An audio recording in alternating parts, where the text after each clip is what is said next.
I was finna roll off and jump off the stage and just do something. Hey, blah, blah, blah, blah, blah. I was finna do something crazy.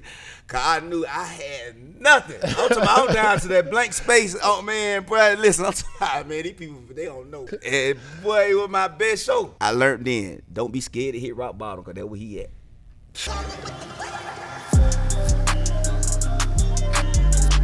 How to beat the trap. Hey, peace, family. And you know what time it is? Another episode of How to Beat the Trap. And I got an exclusive guest. I mean, one of the hottest. I mean, this guy's on fire. This king is on fire. Nah.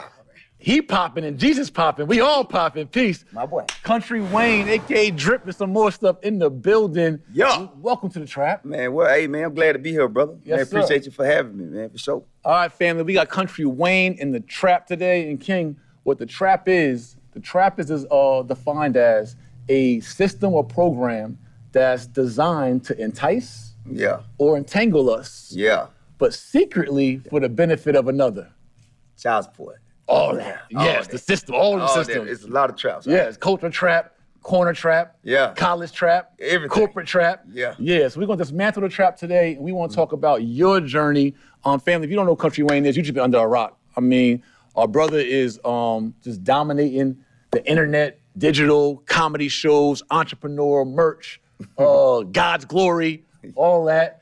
So King, what we're gonna be talking about today is those infamous traps that America has for us, and how you were able to beat some of those traps. And what we're gonna do, instead of just plowing through the trap, we're gonna pull up to that thing and we're gonna reverse engineer a little bit. Okay, cool. So we're gonna start with who you are today. So the first part is gonna be the hardest part for you, is where you gotta talk your stuff. Yeah, this is the part where you gotta get, now mind you, I don't wanna hear where you came from just yet. I don't wanna hear the testimony just yet. We're gonna get there, but I wanna talk about who is Country Wayne today, what are you currently doing that's popping, and what's your vision going forward? Who are you today? Yeah, I'm the one. I am him. I'm up. That's it. Hey, I'm up. Yeah. So, in real life. In real life. You know, things popping, I'm popping, even if, I just got it. It's just flowing. So what are you doing? What are you doing in your career that's... Hey man, while I was just getting this together, they just called, got a reality TV show, my baby mama's coming, my kids, you know, my new house, you know what I'm saying, my new mansion. It got, you know, the book, you know what I'm saying, then they gave me $1 million for it. You know, online, you know, you talking about between $500,000 a month. On the road, I'm getting 75 a show now, you know what I'm saying? So, Wait, let's pause that. You said like $500,000 a month. Yeah, really it's about $1 million a month, but they get half of it. You know what I'm so saying? you grossing $1 million a month and still pulling a... No, I'm grossing about 8 right now. Okay. Well, gross, if you count their money, yes, it's about 1.4. You know what I'm saying? But I bring home. And you netting about 8. Bring home about 8 a month. You know Smooth, King. Yeah. Smooth. So he's like you said, he up. He up right bro. now. I'm up. Men lie, women lie. Yeah. The numbers man. don't lie. The numbers don't lie, man. Everything up and, you know, just on route. You know what I'm saying? I'm on route to be at a good place, and it, you know, every day. Every day that next day. That's why you glowing like that. Yeah. No facial needed. Yeah. Money don't make you happy now, but it gets you so close you don't know the difference. Trap bars. Trap bars. Hey, money part of it. So you got about 75 a show on the stand-up comedy. You got your own endeavors in media. I got a TV show too. That BET come out. You know what I'm saying? Come out this year. I got a BET show, clip show. And I got a movie I'm shooting with my own money in January. Wow. Yep. And then just while in the trap, just locked down. Oh, I just locked. Yeah, they just called me. You know, they been sent the offer. They ain't never talked the numbers. But while we was getting ready for this, they finally called and was like, how much you would get per episode, you know what I'm saying? Stuff like that. And they shooting it in the house where I just bought, and I put like really about $890 cash in just interior decorating and construction. But I'm gonna get that back through shooting reality TV shows in the house. Which I already knew. And can write that thing off, really? Yeah. It's gonna write it off and consolidates, man. Got my baby mamas finna get in the skits. So they gon', whatever I give them, coming back tenfold. Man, it's hand over fist. They said, you know, hey, man. Abundance. They said when you give with no, I came here chilling. You know, we did this just all, but look what God did, boy. Off the love. I'm here, he like, this deal out there, you got to give, no looking for nothing in return. Boy, when I used to give and didn't count it, now it's coming and I can't count. I really can't count my money. It's really like, it don't got to the point I literally can't count it. And I done did everything I need to do. Like baby mamas, way extra. Child support here, I get them here. Brothers making 6 figures, you know what I'm saying? Team good. My kids eating, everybody eating. I'm like, damn, it's so much left. And when you overflow. It's the overflow, boy. I'm up, man. I'm up. I'm him now. Love, look. Yeah. He him in the trap. Yeah. So, all right, let's now reverse engineer to who he was. Yeah. Back in the day. So where'd you grow up and how'd you grow up? What was life like for Lil Kountry Wayne? Oh, it was poverty, boy. You know, growing up in small town Millen, Georgia. We moved to Marietta a couple times. But just like, man, winter time, no heat. Summertime, no AC. Staying in that 10 trailer by a railroad track. You know, just with nothing. You know, nothing for real. To my broke, boy. To my Thanksgiving, boy, I had to walk to the welfare office to get a turkey. Already know. You know what I'm saying? So, but yeah, I ain't like that now. So how many siblings you had growing up? I had 2 in the house with me. On my mama's side, there's 3 kids, 2 older sisters. I'm the youngest. Gotcha. And, on my daddy's side, I got 7 other siblings, but I'm the oldest on my dad. You know what I'm saying? So I knew I knew a good bit of my dad's children. Me and a couple of my brothers we was in the same grade because we was 6 months apart. He with me now, you know. But hey, I already knew when I get out of school, I was gonna sell me some dope. You knew ASAP. I knew. I wasn't trying to be nothing else. Yeah. What year did you know that in your mind? About 2003 in 9th grade. 9th grade? Yeah. You knew like, yo, I'm out of here. I'm out of here. I already knew it because I was already living that life where, you know, when you shine a light in school, it's 2 options. You either gonna stay up or you gonna fall. You know, when you the popular guy in school, most of the time that guy don't make it. Right. It's so much pressure on them. Right. You get stuff so easy, and girls and stuff, you don't work hard no more. Right. You got lazy in school. I work like I'm ugly. You feel what I'm saying? John 50 said, damn, homie. Yeah. In high school, you was the man, homie. What happened to you? So I was the man in high school, so I had to work harder. To maintain that. Yeah, to maintain it because, you know, at school you try to press the women and women was gonna route me anyway. A woman would have let me stay in the house. There were a couple girls let me stay there without working. Right. They were gonna let me stay, probably talk junk every once in a while. Right. I was that guy, but I was like, I don't want no favors. I'm gonna work. I'm gonna stay up. Right. You know what I'm saying? So school, you know, it was poverty when my mom died when I was in 5th grade. And then after she died, rest in power. Like life got a little financially better because she started Social Security checks started coming, $200 a month. So I was like, boy, mom looking out for me more heavy than she did on earth. But we were poor down here. But that check was coming every month. So that was my first sign of residual income. That 200 came every month. I was like, oh, thank you, mama. And it went from there, man. Just wanting to be up, you know. Right. So that poverty drove you. That poverty, boy. Well, you know, I was in Marietta one time, and we were so poor, so we was in gym. You know how they tell you, take off your shoes. So, you know, every once in a while, something going on in the gym today, we got to take off our shoes. I'm like, man, goddamn, my damn socks, boy. Got them holes in them. And messed up. I don't know who socks I got on. I got my sister's sock with the ball on the back. You remember them socks? And I knew that ball. I tried to reach in my ankle and snatch it off when nobody really see it. But I heard some girls say, they were like, oh, I wonder what kind of socks. I got dirty the Wayne socks out of the day. So at that moment, I knew how dirty I looked. We were poor, But that's why I relate to you so much. I bring a lot of people on and build with a lot of people, and they were like, yeah, you know, it was. I'll tell them, like, yo, we was poor. Poor, boy. Like, I'm talking about Goodwill codes for Christmas, like Goodwill agency at Christmas, knocking on the door, like, here, Goodwill, here's your Christmas gifts, like, boil that water, we need some heat, boil that water. No stove.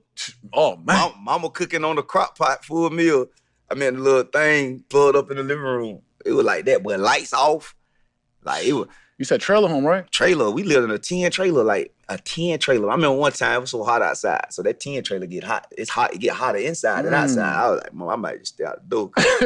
Man, summertime, you talking about 128 degrees. She out there with a whole pipe trying to wet the trailer, man. The steam is popping off. I'm like, well, I could put some, The stove wasn't You working. cooling the crib off by She tried, man. Listen, the only thing it let me know, I could have cooked some eggs on the side of that trailer. I was like, the stove ain't working, but this tin Trailer trailer, hot. God done brought a stove, cause it was so hot. What? No car. You know, it was bad. It was bad, man. I've been in that too. Yo. No car, none of that. So Nothing, man. I know how that drives you. So all right, so you went through that, and what'd that do to your psyche as you were growing up, elementary school, middle school? You know, you got the hand-me-downs, you got your little sister sock on, like. I gotta get some money. All this other stuff they talking about, I don't care. I gotta get some paper, and I gotta get enough paper for my sisters. You know what I'm saying? And let them feel this. You know, I was willing to do anything but violence, take, and steal. I was a hustler because that was just against my morals. I can't sleep at night. I ain't finna rape, take, steal. You know what I'm saying? You know, rob. That ain't in me. I just was a hustler. You know, I just know I can figure it out. You know what I'm saying? I mean, this white man came by one day. Me and my brothers was hungry. And I asked him the other day. Me and my brothers was hungry. Me and my brothers, a couple dudes in the hood, we trying to figure out how to put some money together to get something to eat. We was in 4th grade. And a dude, white man came by, asked if he wanted to pick some pecans. And they was like, man, I ain't working for no white man. I'm like, man, no. God, man, hell, if you don't pay us that good, at least I can eat the pecans. You know what I mean? Man, we went and picked them pecans, man. One dude went with me. The other dude quit while he was out there. I was picking him out them pecans. Dude, when we got back, the white man dropped him off, and he dropped me off. He paid him like $5. He slid me 20. And he said, I seen what you was doing. He was just working. Like, it wasn't even about that man, he came through the giver, because when we was out there, we picked one bucket, and he was like, y'all can. Right. He was just coming through, but I told my brother, I said, will you be a good steward of this opportunity? Yeah, God testing you at a young age to see who you are. So, and I wonder why, I asked my brother the other day, I wonder why he tests us like that. But what it is, he tests you for the story. He already know who you are. Right. He tests you so you can tell this story. So when you see somebody like me getting it, you know, in my competitors in my business, they'll realize they stand down. Cause this ain't what you want. Just get your money, stay in your lane, but you ain't missing. And I could tell you story after story. Why? Cause you want to do what I do. Right. You know, so you ain't willing to not go get no, man, people, I ain't studying no woman or nothing to go when it's time to go. Right. No emotion. Right. Lots for the family. Like, I got to bring this back, and I ain't finna hurt nobody.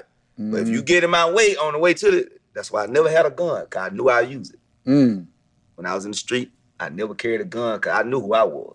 I ain't trying to find out who. I already know. If I got this gun and somebody try me, I'm going to use it. So I kept it away.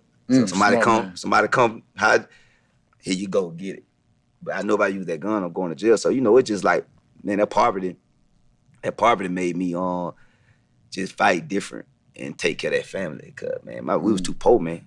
So you did the pecan picking. What was your first, like, entrepreneurial transaction? Whether that was hustling, street, whatever. But what was that first time, like, you made some money for yourself? I tried to, I was selling weed in 10th grade. I sold it for like 2 weeks. And I felt it. But I knew I already had it in me, but I didn't have no opportunity to really make nothing entrepreneur. You know, we sold my grandma's hoods one time. But see, I was getting that residual check. And to be honest, in 9th grade, by 10th grade, high school, I was straight. My godparents, which was my daddy cousins, they took care of me and spoiled me. So I was in high school, you know, they buy me all the fresh jabos, you know what I'm saying? So I ain't really, they spoiled me for real. They was just giving me that money, but I never forgot that moment because I was so spoiled. People thought I was gonna get out of school and not know how to survive, but they forgot. My foundation was so bad, I feel like that was just my mama in heaven, God, a way of healing my pain, losing my mama like that. But my first entrepreneur after that, it was a dope game. You know, I went straight to the, So you graduated high school? I graduated high school. I went to college just to get my school check. Gotcha. You get that refund check? And I tried not to hustle. The first check, I was like, I'm just gonna go to college. I'm finna become I told myself, I was gonna become a gym teacher because they used to look like they weren't working. I said, at least I gotta be a gym teacher. And I wanted the school ID. I said, because if I traffic dope from Atlanta, when I get pulled over, the end goal is to sell me some dope because I just ain't see nothing else. So you got a gym teacher aspiration just to sell dope. As a disguise to sell dope. To sell dope because That's a real trap. The hardest thing was getting caught on 20 from Atlanta. So my uncles, my daddy, everybody get caught on 20.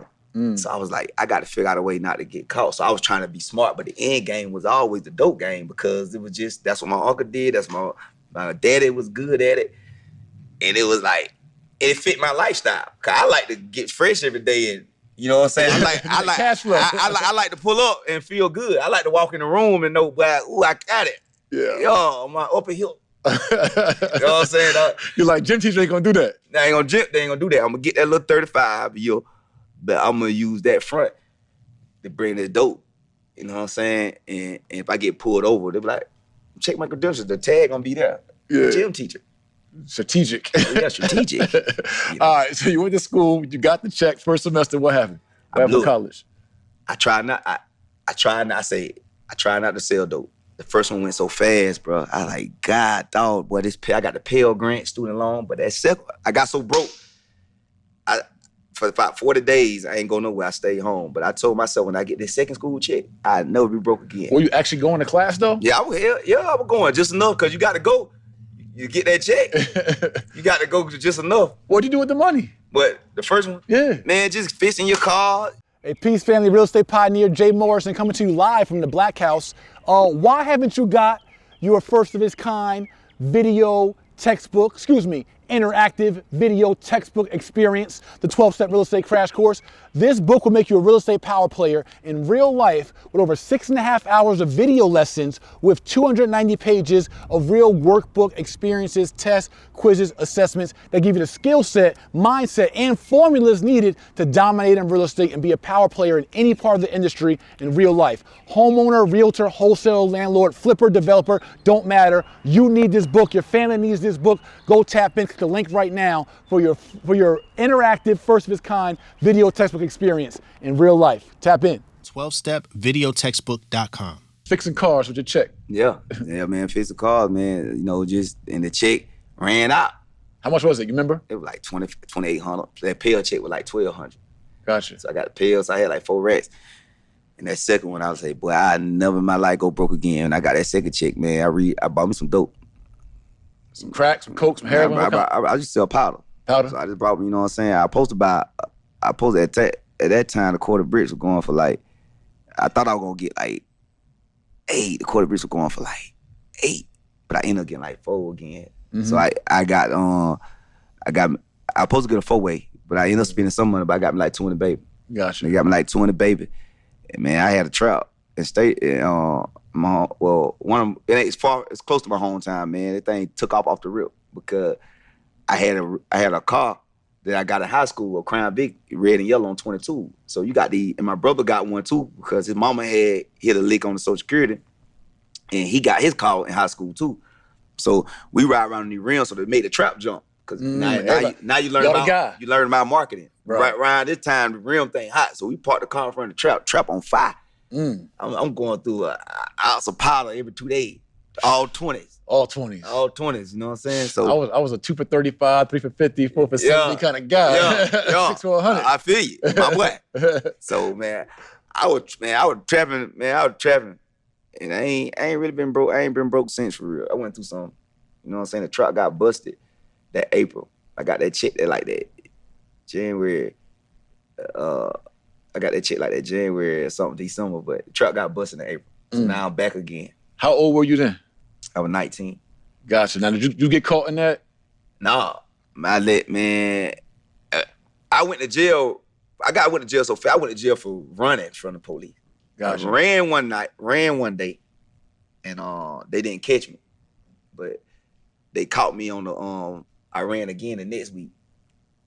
And then they charged me twice for 2 obstruction of officers. Yeah, that was you. That was me. So now I started getting back out the trap. I'm hot. Right. I got to go to court for these misdemeanors. So I was getting out the trap, and I was fronting my cousin them in the trap, man. I lost everything. When they busted, I had just read up in front of my cousin them, everything. And that ended. The trap ended. And now I'm back out here with nothing again. And I got a job. I got a job at a window plant in that April. And then I started back hustling again like August, because I had lost some money gambling, lost my whole paycheck gambling. Now I don't read up again. Now I'm back rolling. Got caught September this time with the cocaine. So you got a job at a window plant. Window plant. What was you doing in the plant? Feeding glass.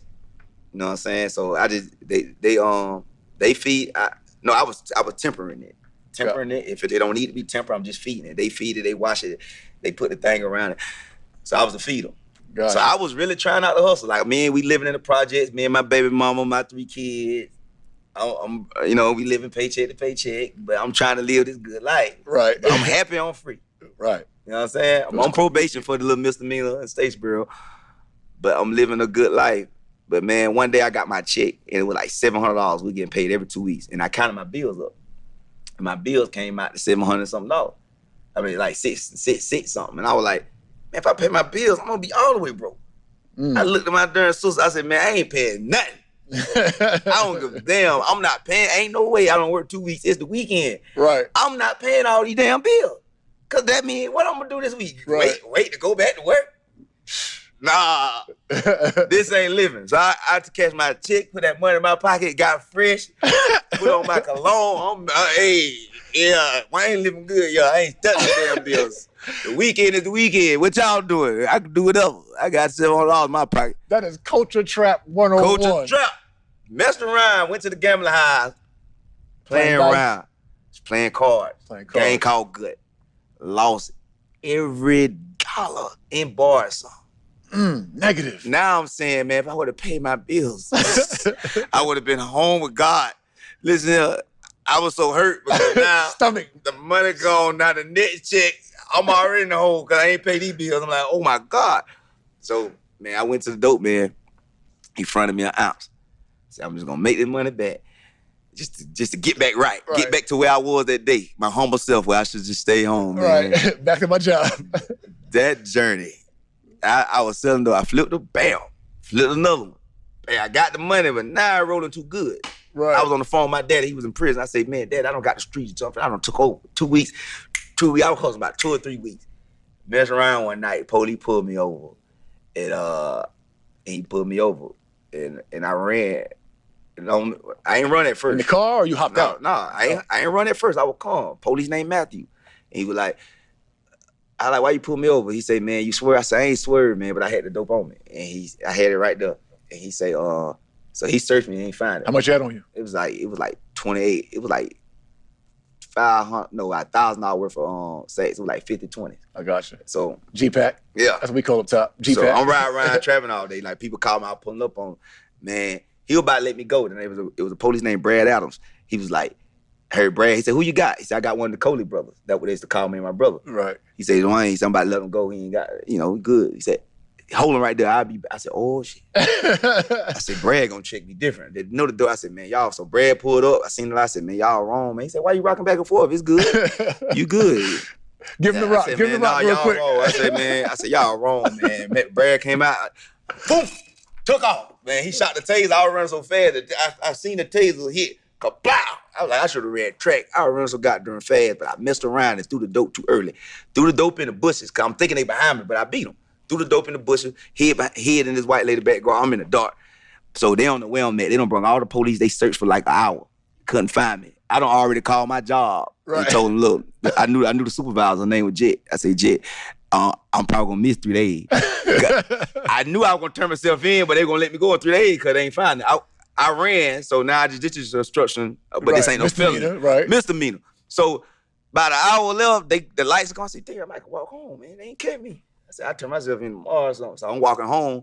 We stayed in the projects, and I was cutting through the path, and I bumped something. It was like somebody. I couldn't see it. They had a dark suit on. I bumped them. Now I look back, I seen the badge. It was the police with Brad Adams. I said, yeah, ooh. I said, look like y'all looking for somebody tonight. And he put out a gun. He said, yeah, and if he take another step, I'm gonna blow his head off. I said, oh. You got me. Got me, man. And then, they took me to jail that night, but they still ain't find that dope. And I felt God in my essence. He say, if they don't find these drugs, are you gonna quit? And I couldn't lie. If they don't find this dope, as soon as I get out, I'm back at it. So I fell into a deep sleep. It felt like I was asleep for hours, but I was only asleep for like 15 minutes. And cause he called the dogs. And dogs. And cause the sheriff came there, he was like, he ain't got nothing, whatever he got, he don't got rid of it. He said he wanna call the dogs. I heard him say that when I left, but my baby mama brother was locked up too in the county. And he said on the door, he said, Wayne, they found something, dog. I said, God damn. So now I got a felony.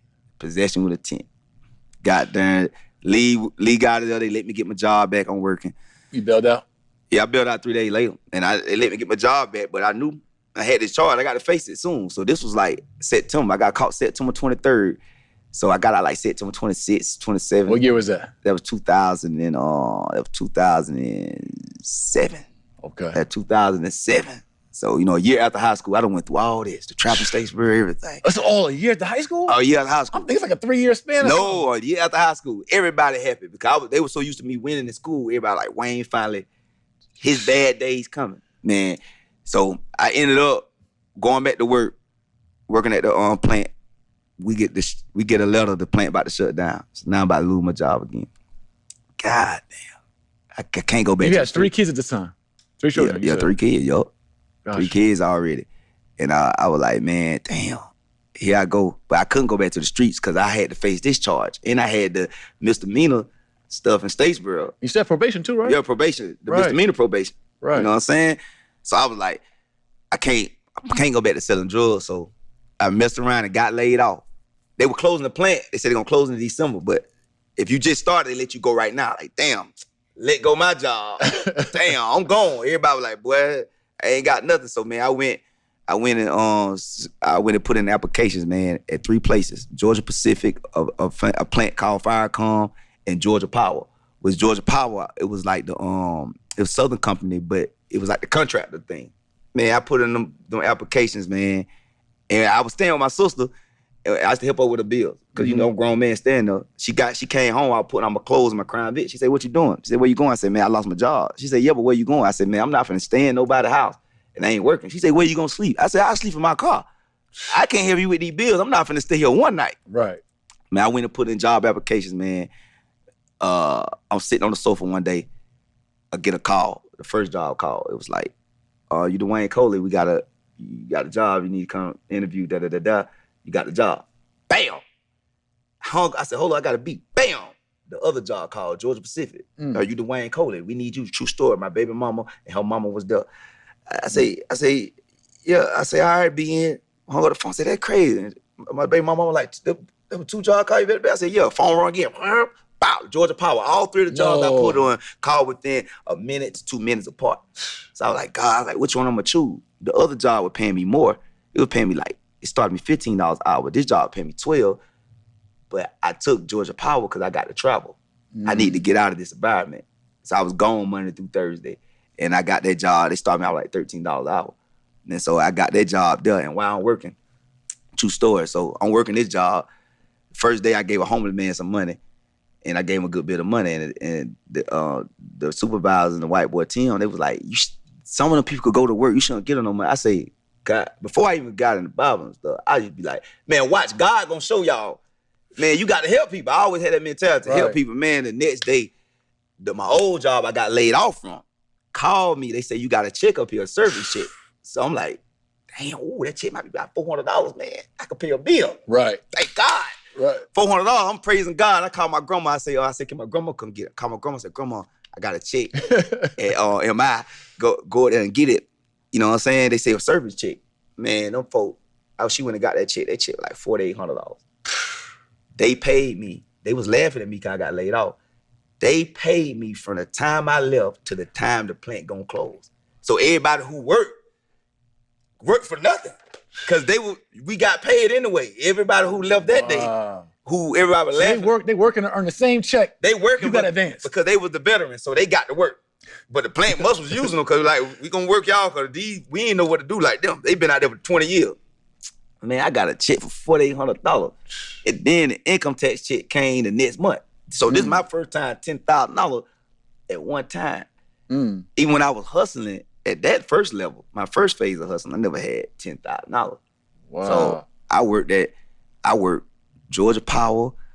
I'm not selling dope at all. I made a rap song. I started rapping. I made a rap song. You ain't got to be a dope boy to have money. Me and my partner brother Black get the club started. Yeah, I was rapping about don't sell the drugs. Live a life.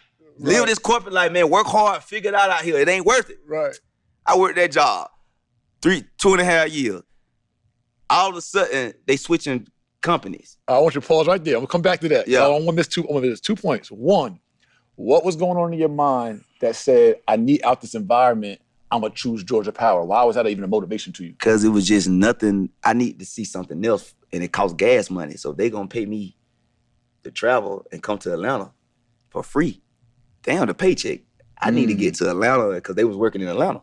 Gotcha. I needed to get around because I had been up in Atlanta before. So I was trying to get back to Atlanta. That was always my goal. Gotcha. To get back to Atlanta because it fitted my hustle. Gotcha. You know So what I'm saying? so you ain't thinking about the $2 an hour difference. You're looking at bigger play. Man, I get to Atlanta, I'm gonna get back in my mojo. Cause I used to come to Atlanta every summer. And when I come to Atlanta, people always treated me different. The country thought I was just Mary and Joseph, boy. Right. Everybody in Atlanta always seen, You brought that energy out here, and it was like, damn, that boy, the country got too used to me. They thought I was just like Jesus said in the Bible, they thought he was just Mary and Joseph. They too close to me. Everybody gonna know you're a prophet instead of your family in your hometown. right. Well, every time I used to come to Atlanta, the girls and everything, it was just like here you go. He's like, arrived. The mamas, it was like, yeah, come in. I go to somebody's house, some friends I'm playing with in the summer. Come in, baby. It was always that in the A. So I got to get back to the city. When I got back up here, that's when the Country Wayne name came. Gotcha. All right. So Country Wayne, because you was country. I was country. But now in Atlanta. But that's when I started becoming that. I went to school in Savannah for like about 8 weeks with my daddy because he was with this lady, and they called me country. So they just called me country. But that's when I came to Atlanta doing Georgia Power, and I was going to the studio and just becoming this Country Wayne. It was Atlanta was like Wakanda. I always felt the energy. Awesome. Now I want to ask you about the homeless man and that servitude, that philanthropy, that planting that seed. Yeah. What about your background, your moral compass, your mindset, ideology, whatever you want to call it, made you almost just homeless yourself, packing your stuff in your car, nowhere to stay, just got a job, feel like that offering, so to speak, was the right play? Cause every time we used to go through something when I was young, I kept my faith, and something happened for me that it wasn't happening for others. I kept my faith. Like it was like time. I fell off a bicycle one time. I always believe in God strong. I fell off a bicycle one time. Foot got in the front, and I flipped in the air bad. My mama and her friend came running. I said, "Mama, it's okay." God caught me in the air and laid me down soft. Then one time, a flower had talked to me. I'm out there playing with a flower in my grandma's flower pot. I'm like, I know you can talk. I know you can. I'm just talking to the flower. I said, I know you can talk. Just talk with me. I say, if you talk, I'm not going to tell nobody. I promise. I promise on my family. I'm not going to talk. The flower said,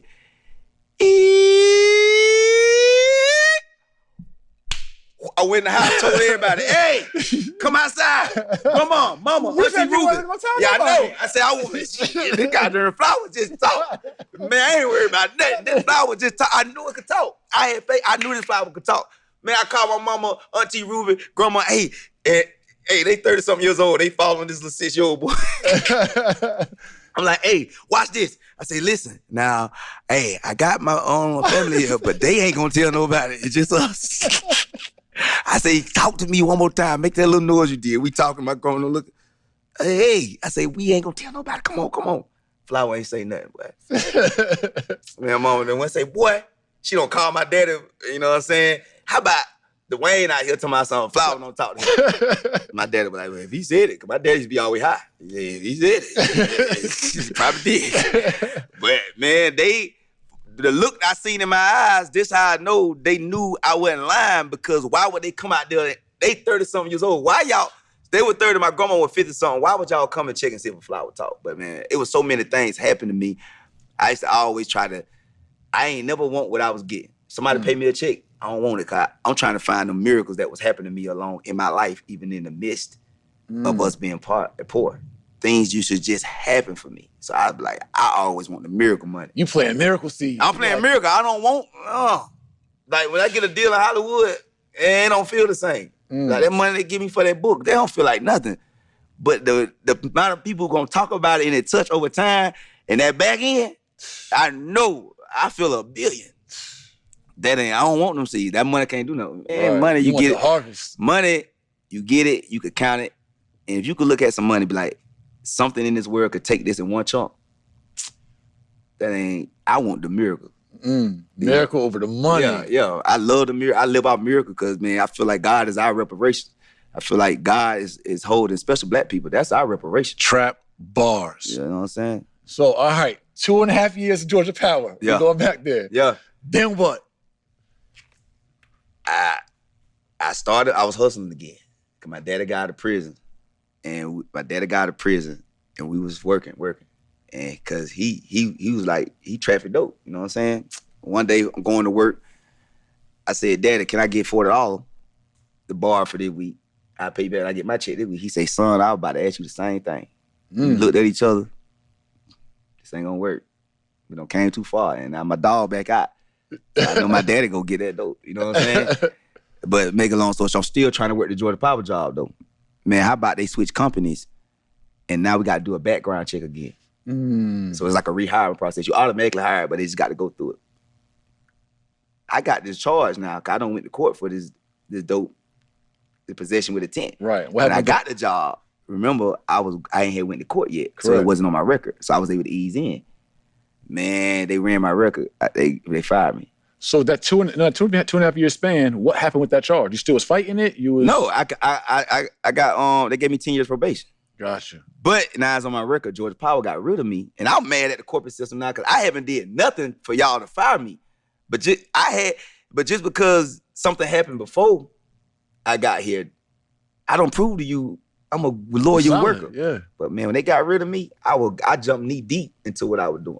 But I was doing it to get out. I was doing it to become Kountry Wayne. I was pushing me as a rapper. I wanted to get out.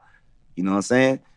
So that was gonna be your way, was rap. Rap was your 2010. Really, that was just the end goal, but it wasn't just that. I was promoting just anything in the entertainment field where I could make me 6 figures to replace what I was making in the dope game. At that time, were you known for being funny, quote unquote, a comedian? Hell no. Nobody ain't know I was funny in my own town because they ain't never see that side. That side is the gift. God's not finna get that to nobody who don't believe. Because when I'm funny, it's a miracle type of funny. It's real wicked. Once it turn on, it's like everything I say can be funny. I can feel it. So my friends in Atlanta knew, and my classmates in my college prep, and the crazy, only people who knew I was funny was the white people. Because when I was in college prep class, you turned that on. The haters in the hood, I couldn't be Wayne because they took it for weakness. I fought more in school than anything because they used to try to call me a pretty boy and try to bully me. Man, I fought everybody, and I swung first every fight. So by the time I got to high school, I had a couple fights, but everybody knew, well, okay, who you is, win, lose, or draw, you finna get touched. If you touch me, we finna do something else in here. So I never showed that side because in the streets you couldn't. Right.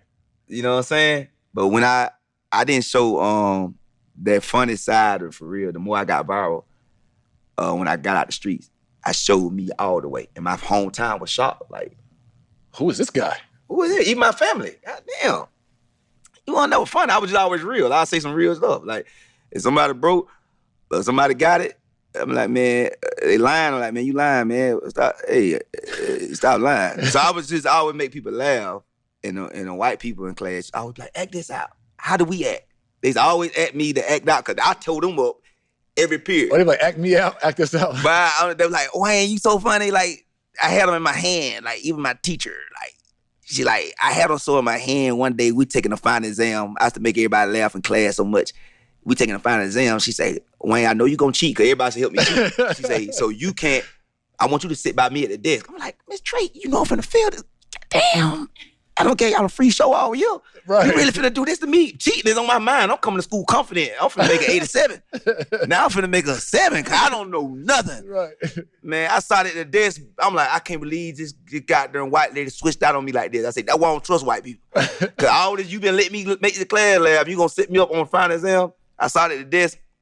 She had all the answers on her desk for the whole final Gave you the exam. layup. I'm cheating so good, I'm working it out on the paper like I really did it. I'm copying the workout. I'm copying the page. I want to use the same Charity too? Yeah, charity too. I don't copy it out. I'm feeling good up here, man. Man, the white girl came back named Angel. She seen it.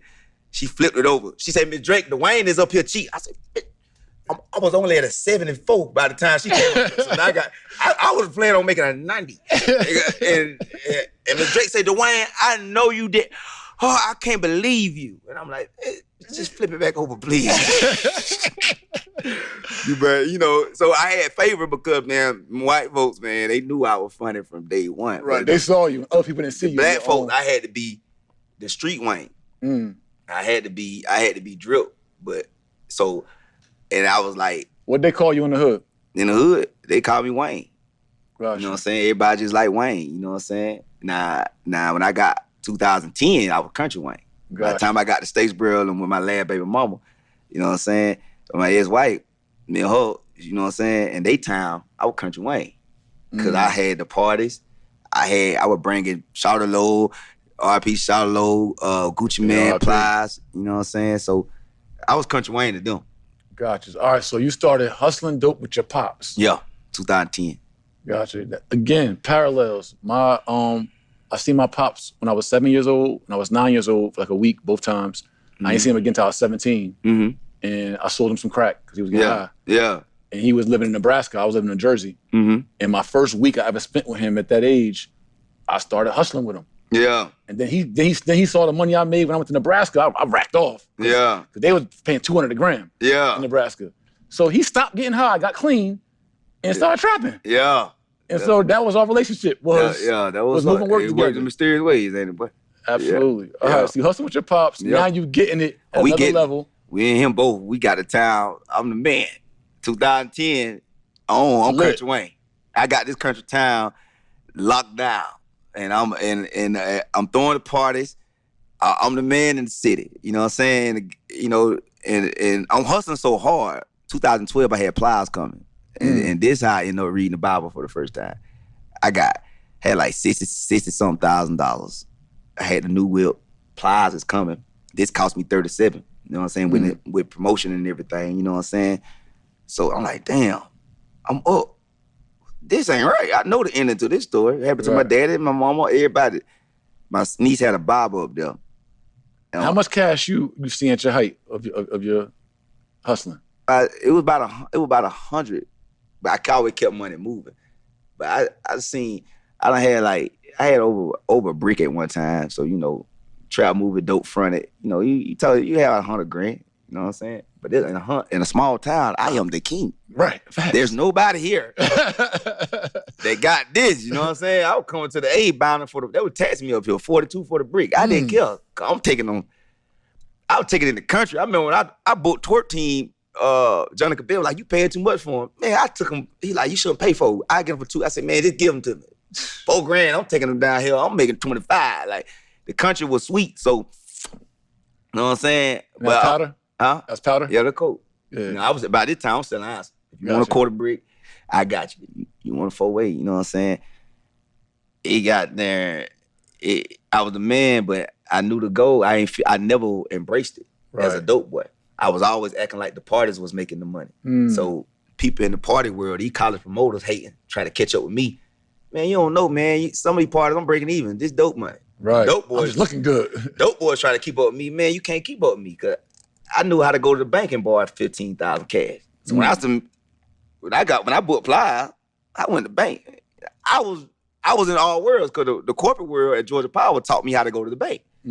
Take your car title or go in there and negotiate. You know, I went in the bank. I got my daddy a loan. I was working. So you leverage your experiences in the corporate trap. Oh yeah, to help you in the corner trap. Have me in the corner trap. You got to have all three on.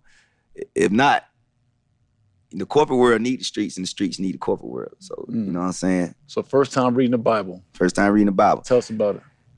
I read it, and I read so many pages that first night. I called my grandma and them that morning and was like, "Why y'all been lying to me?" Because y'all don't the stories, you remember the story about Samson in the Bible, they were like, he lost his hair.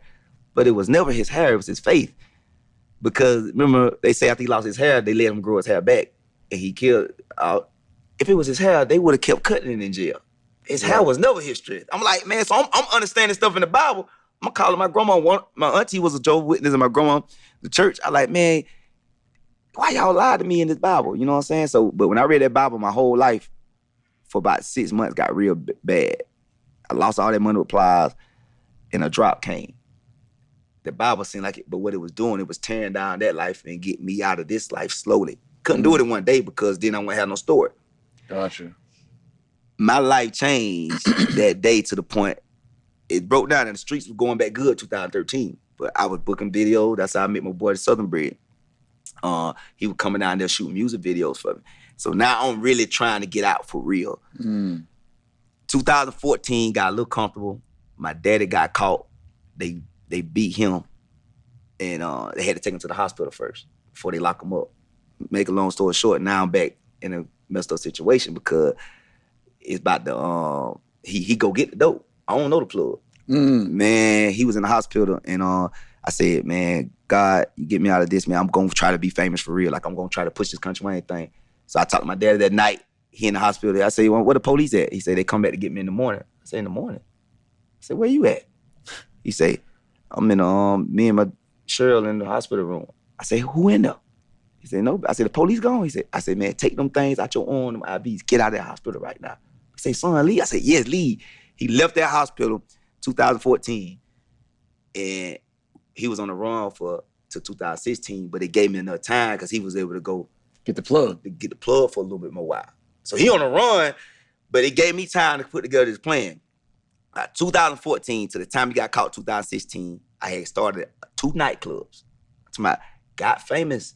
I had like, by the time he went to jail, I had like 2 million followers, 2 or 3. You know what I'm saying? When they finally got him 2016, I said, by the time you come home, I'm Country Wayne. We good. And he got out last year. I got him a trucking business. So your fame started with the nightclubs and the party promotion. It started party promotion, but I went viral on the video. So I went viral on the video while I'm building this club. I'm building the club September. I went viral on the video October 2014. What was that video? When you had to fake like you like a girlfriend's cooking. I did that video. I got my girl to go buy a baked potato, and she tasted it. I said, You know, I was using my expression. And she was like, you want some more? I was like, And the video went viral. This 15-second video went viral. And I've been trying to shoot all these videos, putting all this money in the rap game. Man, I quit rapping that day. Then I quit rapping, dog. And I got 2,000 followers. I told my brother Prince Tay, I say, this what God want me to do. I'm famous.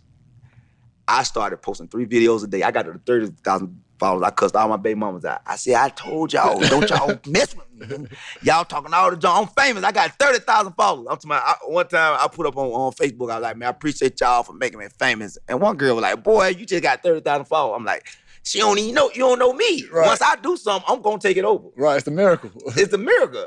Man, I knew at 2,000 followers, man, I posted a video 3 videos a day. Then the nightclub opened up on my birthday, the first one, the spot, jumped the first night. Cause now I'm Country Wayne, I got 250,000 followers. By March, I had 1 million. Now I'm getting called to go do stand up. So I went and got me another nightclub, and man, 2016, 15, it just kept rolling from there, dog. You know what I'm saying? So I just took that energy and I quit the streets for real 2016. Cause I quit that day. I told my daddy, I'll see you on the other side. My brother got everything out the house.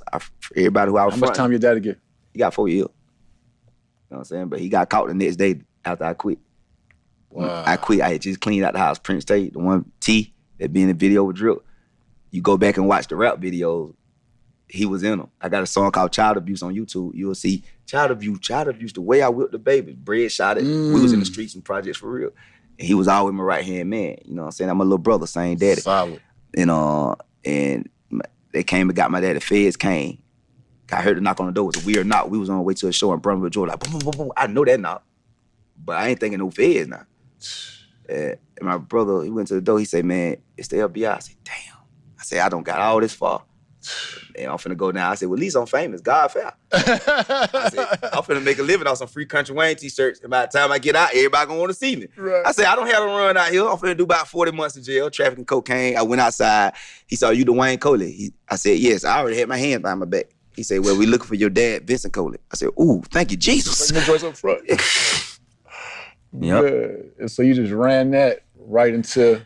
Ran that. I got in the comedy game and I kept those same tactics. I treated it like the dope game. Because once you a dope boy, whatever you are in the business, I tell all dope boys, you know, hustlers run the streets. Don't matter what. Jack boys, cool. Hustlers always control the streets. So I tell our dope boys, once you get in the business, you gonna take over because you understand the dope game. When you a dope boy, you got to sell a drug that you can't even market because it's illegal. It's quiet. And Matt, you know how good you got to be a dope boy. You selling a drug that you can't even market. A marketer could put up posters, could go on social media. I got this product. Right, a dope boy is selling a product he can't even market. That's why they lock him up first. The Jack boys, you go hurt somebody, kill somebody, and get out for a dope boy because they know the mentality of a dope boy. If you really get in the game, you a CEO. Nothing can't stop you because you gon' listen, you gonna move different. You know what I'm saying? And so when I got in this comedy game, I was like, oh, this is candy. I was meeting people, meeting the agents, the managers, and comedians. I'm like, it's light work. Oh, they ain't been through what I was. This is like, it's entertaining me to be in it. I'm like, this is easy, bro. These is billions. Right. You know what I'm saying? So it's like, man, that's an amazing story. All right, family, we're going to segue into our trap, what I call my trap analysis, right? Country Wayne's trap analysis. So my brother Country Wayne, as y'all see, was able to beat the corner trap the hard way, was able to maneuver through and leverage the corporate trap, was able to double down on the culture trap, and he just totally just dismissed the college trap. But actually, the college trap was actually a breeding ground for your comedy. Yeah. So you was able to leverage these traps to be exactly who you are today. And actually, I would even say this, that God was able to use these traps to build you to who he wanted you to become today. Because not only are you a comedian and an entrepreneur, but you are a testimony and you put him first. Yeah. You put him on shirts, literally. Yeah, on shirt, my boy. He said it. Preaching and teaching and ministry in a whole different way. He said it. Ministering and they don't even know it. That's the only reason. I said if I had a church, my church is this every day. Find Jesus, bye. If y'all come back next Sunday, I'm gonna take every dollar y'all got. Cause I done told you, there's no other reason for life. There's no other reason for life but to get people to him. And cause when you get them, it's like a drug. They think about a crackhead. Everybody worry about a crackhead. But that mean that crack's so good to them. Running back. Everybody worry about a crackhead, but just think about a crackhead. Crack is so good to them that they don't care how you look at them. They don't care if their teeth fall out because they have found a product. They don't care about selling their mama jewelry. No, because they found a product. Now, crack is a bad product. But if a crackhead turn their energy to God, see, God is a good product. See, when you find God, it's so good to you. Like, I really, every day, be sleep and be like, man, I really want people to find it because I don't care because I got them. I even tell my kids, man, you better find them. I can't find him for you. I can show you how it feel to have him, but I can't find him for you. You got to call his name. You got to yarn for him into his brain. I tell them, they ask me why I ain't with nobody because I can't deal with nobody who want the world more than they want God. It's okay to want the world, but if we get God, he gonna give it to you anyway. Every ex I had wanted the world. And now they see me out here. I got it. You got because God's showing you, and I got everything they ever wanted while I was with them. I could buy 10 G-Wagons right now and won't feel it. Because the money gonna come back. Talk heavy. Because I found the man and God not. Big flex. And if you got him and you with somebody who don't got him, he gonna block it. He like, cause if I give you this, they gonna enjoy these heavenly blessings and miraculous, and then they ain't ready for it. So they could get some earthly blessings. So I had to separate from everything because he like, I'm finna give, cause you believe in me, so I'm gonna give you what they want to make them jealous, to make them come and holler at me. So I'm like, I got it, dog. Like I got a residual income, my kids moving with me. I got a piece of whatever. I tell my agents and managers, y'all ain't smarter than me. Cause he give me wheels, and I don't mean supposed to understand. I don't understand how. I thought understanding algorithms online was normal. So I watched Mark Zuckerberg interview, and they teach that in Harvard. Wow. They teach this and they teach you about algorithms. So that's how they built these platforms. I'm like, damn. So God gave it to me, and I'm thinking it's normal. I thought everybody understood how to go viral each time. You don't understand. I know how to go viral each time. In real life. Every day. I don't even 7 years straight. There's nothing I put up that don't go viral. I know how to do it because I understand that algorithm. But God will teach you stuff that they teach you in college for free. He'll give you game. I understand finances. I'm like, my accountant. So everybody who worked with me, they in their position but I coached them on how to handle me. Because I'm like, hell, after she teach me stuff, I say, well, it's best just to get a bunch of money and pay them. I'm not finna work too hard not to pay my taxes. That's too much work. I'm gonna work so hard to get enough, damn it. Get it, because I keep trying to work to save. Man, God got so much. I ain't save no money. I already saved some energy. Hey, man, money, well, listen. But he had to separate me from people. That's why, because I ain't connected to nothing.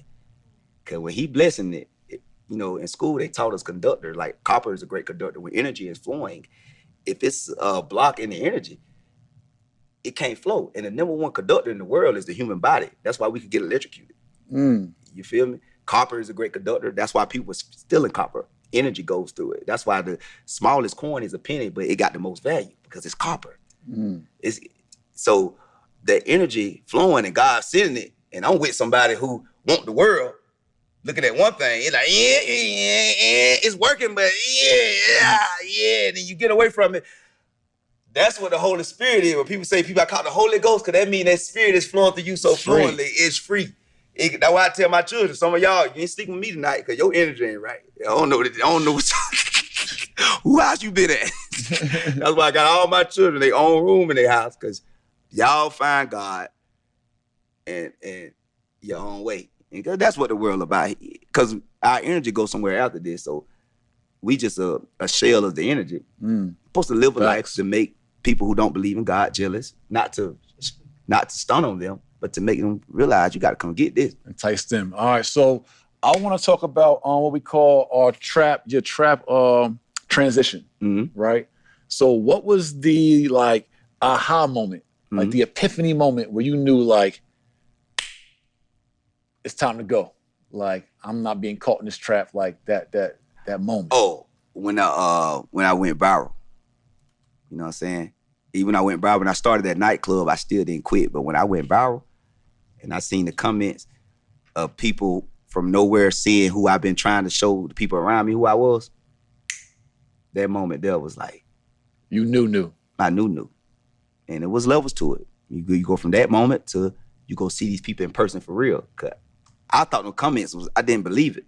So I went out there and they be like, all right, y'all seen them on the internet. You seen them on Facebook, come to the stage, Country Wayne, and you all the way in a whole nother state. I'm like, man, what the hell? These people know me for real? Because you can't see them through the comments. So it was like, it was moment after moment, man. It wasn't one moment. It was just a leverage of one moment took me to this. The next moment took me to that. Gotcha. Throwing the parties took me to owning the club. Owning the club took me to... It's the journey. It's the journey, man.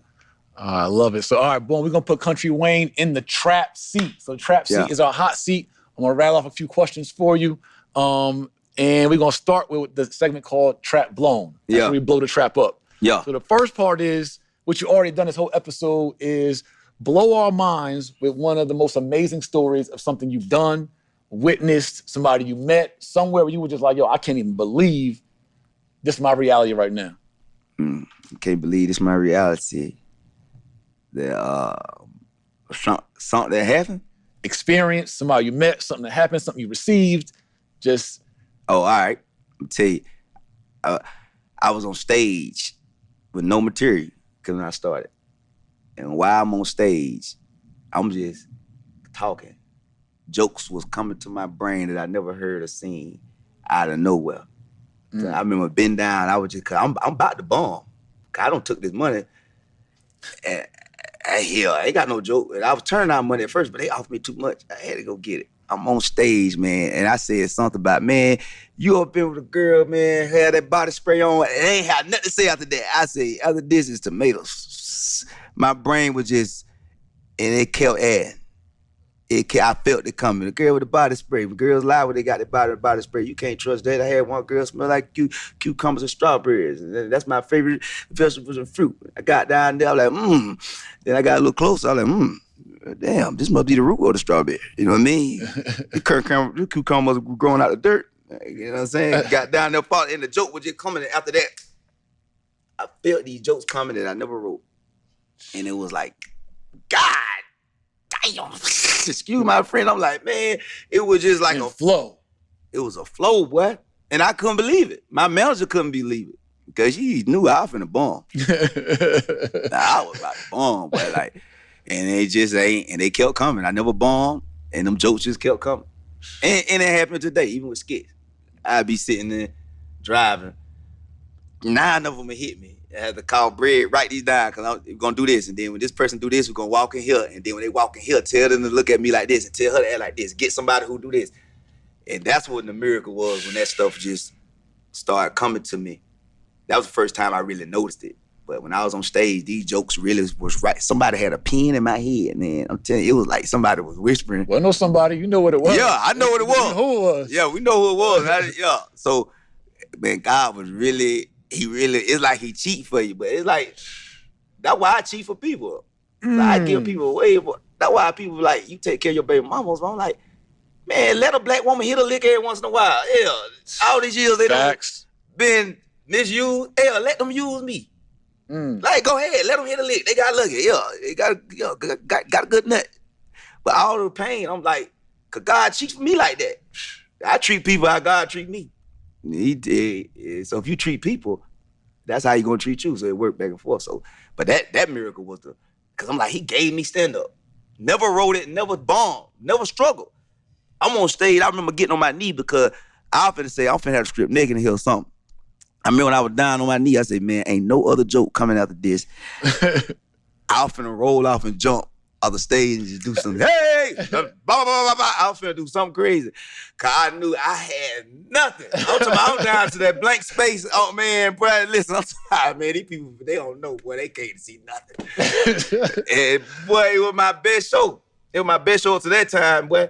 And it was like, I learned then, don't be scared to hit rock bottom, because that's where he at. Give me some, please. Give me some, please. Trap bars. Talk to me. So, family, real quick. Trap Blown, part 2. Mm-hmm. What's an embarrassing moment, regrettable moment, a shameful moment in your life for you? Like, you know what? I want that one back. If I can take that one back, I'll take that one back. Embarrassing moment. Yeah, that I want that moment back. Shoot, yeah, my baby mama bust my windows in front of everybody one time. And I had a bob in my hand. She bust my windows, man. She came with a baseball bat. We in the project. I was at my other baby mama house, man. That girl came and bust the windows out of my truck. Every window. Not one. She hit them. Blah, blah, blah, blah. Yo, so you gonna lie? Like, you don't be dealing with me? Bow. And I got the bob in my hand. I say, you can't, I got God. Oh, yeah? Bow. I'm like, damn, I need to get a new bow. Man,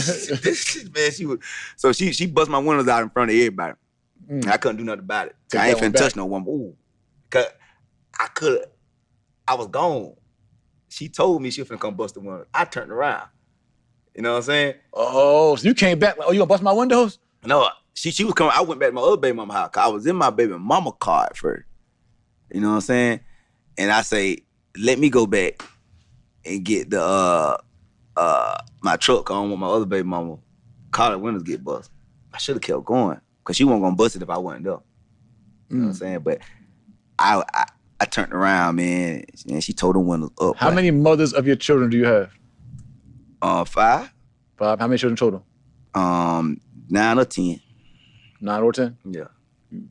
To the side. Got there. One on we working on. It was a girl say it was my baby. He was 14, but we figuring that out. So 9.5. Mm-hmm. Impossible. Last trap blown. Biggest bag you ever blown? Biggest black shit. This damn house. I just spent 800 some change in the interior decorating part. Cash money. Man, I'm moving out to November. That's the most money I ever spent in my life. You know what I'm saying? 800 change on decorating? Cash. You know what I'm saying? Like interior decorating. Say no more. That's the biggest bag I've been in. It's a big trap blown. You got the trap blown record right now. Yeah. All right, so listen, our last part of our trap seat is the trap cheat sheet, right? Yeah. The trap cheat sheet is if you could speak to young Wayne or just somebody that's going through the corporate trap, the college trap, the culture trap, they caught up in the lifestyle, the corner trap from which we come from. What's some advice, a trap cheat sheet you would give somebody that is listening to this right now, inspired by your story, but they got their own route they got to follow? Yep. What's some more advice you can give them? Whatever you're doing, do for 5 years what the average person your age and in your industry won't do, and you'll be able to do what they can't do for the rest of your life. So do something at home. Like me, for instance, when I couldn't be in the industry, you know what I'm saying? Kevin Hart, I'm already on, you know what I'm saying? I can't do that.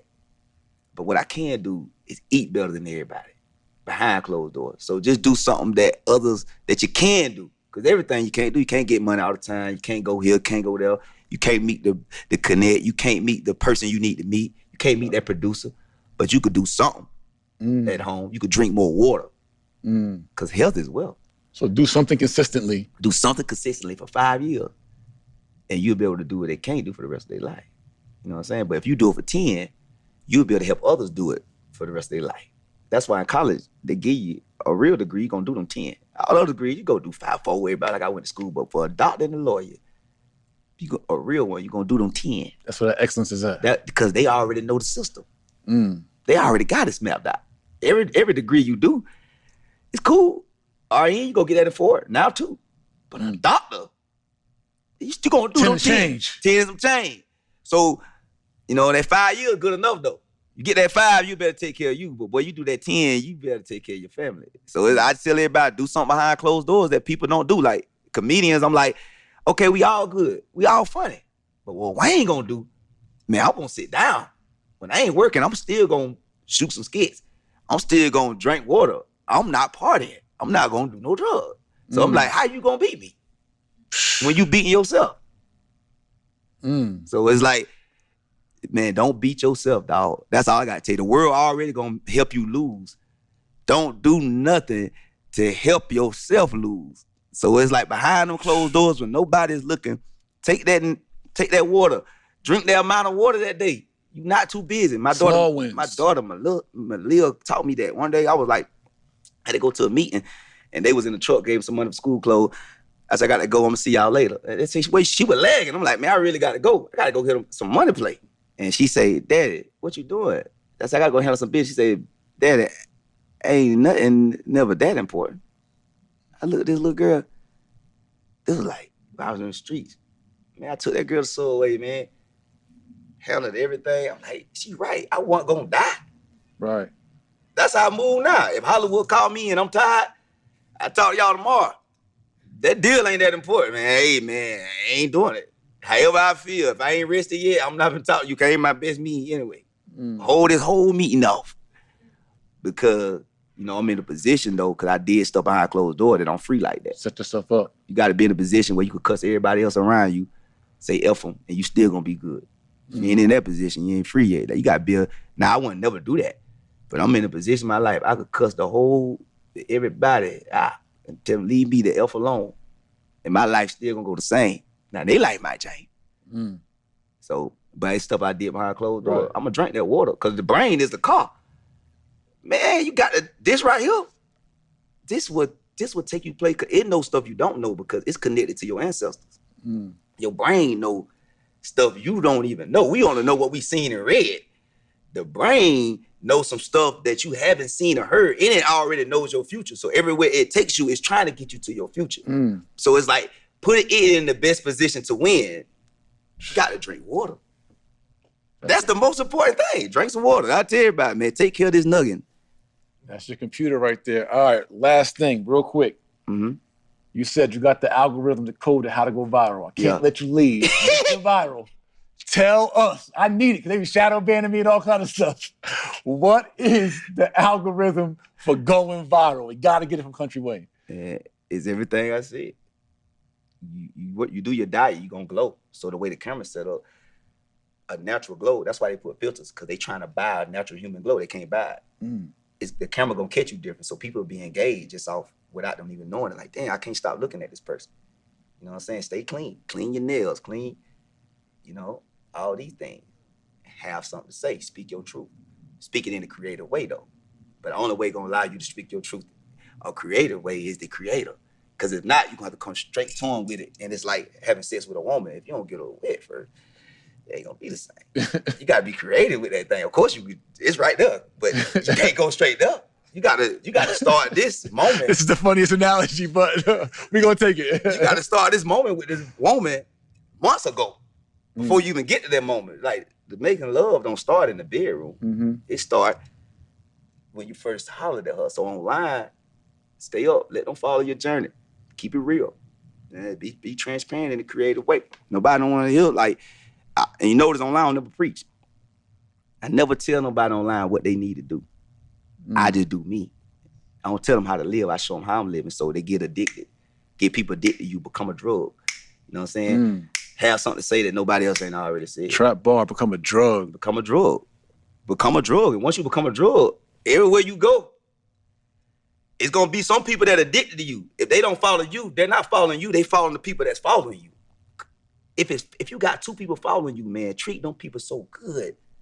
That's why I tell people, if people put up videos and get 50 views, when I got 50 views, I'm like, man, it's 50 people. Thank you, Lord. Because if you treat that person like a woman, they don't come because they come how you treat somebody else. Like if I'm treating my girl good, the women gonna be like, God damn, I want to get you like her.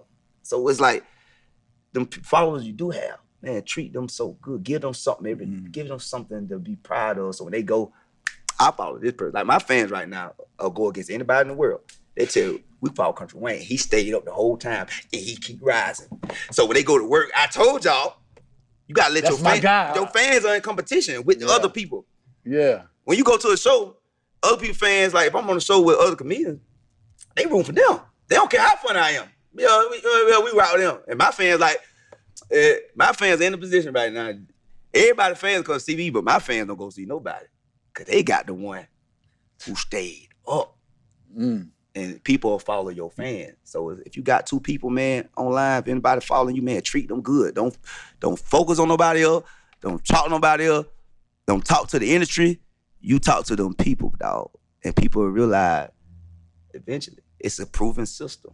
Man, my brother Jack, he said his wifey was like, I follow Country Wayne, drip, da-da-da. They be on the phone, but oh no, I gotta go, drip just dropped. Yeah. And Lily got the phone with him because you just put up something else you gotta catch. Yeah. Like that kind of following. It's real. It's real, man. Listen, we just got it right here live in the Trap. King, I appreciate you, man. I love you. Man. Thank you for your journey, your testimony, and family. We just got Country Wayne, his full story, journey, testimony, and a secret sauce to going viral, plus some more right here in the Trap. Make sure you all, whoa. Before I do that, where can they follow you if they're not following you and tap into anything you got going on? Merch, shows, all that. Talk to them, please. Type in a Country Wayne with a K. K-O-U-N-T-R-Y, Wayne. You type it on the internet. We on Facebook, we on Instagram, we on YouTube. And just type it in. Something will pop up. Yeah, it's going to bless your life. Look, he's everywhere. He's already viral. So look at family. Country Wayne just came and just, man, you blessed the Trap. You blew up the Trap. You graced he graced the Trap. It's all good. Right, bro. by God's grace. And listen, family, subscribe to the podcast. Share the podcast. This will inspire your life. We are dismantling America's most infamous traps in real life right here on How to Beat the Trap in real life. My boy. Hey, peace, family. It's Jay Morrison, co-founder of the Legacy Center here in Atlanta, Georgia. And I want to invite you all to be a virtual member of our building, our Class A office space, also known as the Black House. From anywhere in the world, you can house your business here in Atlanta, Georgia, and have your virtual address be our address. Get your own suite number. You also can get our virtual notary services, our virtual receptionist services, have a telephone line for your team, and get access to our meeting rooms, conference rooms, and get 1 day per month to actually visit our building and house your business here in real life. Family, this opportunity is just $40 per month or $300 for the year. A super discount for you to be able to have a Class A office space, house your business address 2 miles from Tyler Perry's studio, 5 minutes from the world's busiest airport, right here in amazing Atlanta, Georgia at legacycenter.com.